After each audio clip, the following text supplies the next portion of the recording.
पालघर जिल्ह्यामध्ये गेल्या 2 दिवसापासून मुसळधार पावसाच्या सरी ज्या आहेत त्या कोसळत आहेत आणि यामुळे मोठ्या प्रमाणावर जनजीवन देखील विस्कळीत झाल्याचं पाहायला मिळतंय।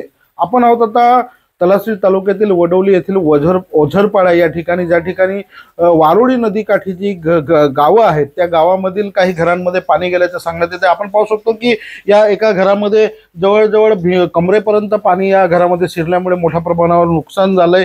एकूणच जर पाहिलं तर या ठिकाणी 25 ते 30 घरांमध्ये पाणी गेल्यामुळे मोठ्या प्रमाणावर घरातील वस्तूंची देखील नासधूस झाल्याची माहिती प्रशासनाकडून देण्यात आलेली आहे। एकूणच परिस्थिती पाहिली तर या ठिकाणी नागरिकांचं प्रचंड नुकसान देखील या पुराच्या पाण्यामुळे झालंय। आपल्यासोबत हे कुटुंबीय आहेत, आपण त्यांच्याकडून जाणून घेणार आहोत की नक्की या ठिकाणी काय झालं होतं। काय सांगाल ताई, तुम्ही या ठिकाणी पुराचं पाणी किती वाजता घुसलं ना काय काय घरामध्ये तुम्ही कोण कोण होते? 10 वाजता घुसला पाणी, 9 वाजता पायसे भराला जास्ती दरवर्षी येऊच पाणी, पण उंदा जास्ती चाला ना। आमचे गावकरी ते घेत नाही, जास्ती काळजी घेत नाही।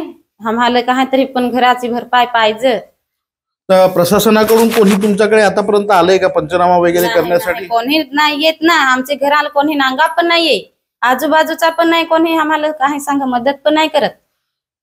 आता घरामध्ये पाणी शिरलं त्यावेळेला घरामध्ये कोण कोण होतं तुमच्या घरामध्ये? पोराच होते, आमची माझीच पोरा होती ना, ते बाजूची इथेल होती मदत करायला थोडी दोघा, जास्ती कोणी नाही।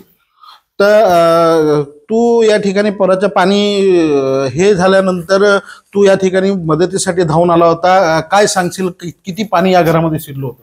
कमरेपर्यंत पाणी आला होता आणि आम्ही निघूपर्यंत होता खूपच आला होता ना, आजूबाजूला भरमसाठ पाणी होता ना। बस किती घरांमध्ये या ठिकाणी पाणी जे आहे ते गेलेलं असेल असं तुला वाटतंय? म्हणजे असं तर विजय ठाकरे, रोहित ओझरे, म्हणजे योगेश ओझरे, विजय ठाकरे, हर्षद डिकर, असं तर भरपूर लोकांचं गेलं आहे पाणी। किती घरांमध्ये जाऊन नुकसान वगैरे काही जास्त झालंय का? कोणाचा जीव वगैरे काही? नाही, तसा काही नाही झाला, परंतु आम्ही बाहेर निघालो तोपर्यंत। नक्कीच जर या ठिकाणी पाहिलं तर प्रचंड घरामध्ये पाणी गेल्यामुळे 20 ते 25 घराचं नुकसान देखील झाल्याचं या स्थानिक कुटुंबियांकडून सांगण्यात येते। प्रशासनाकडून अद्याप कुठलीही दखल घेतली गेल्यामुळे मोठा रोष देखील या स्थानिकांकडून व्यक्त केला जातोय। कॅमेरा पर्सन प्रियांशु चव्हाणसह प्रवीण चव्हाण, TV9 मराठी, पालघर।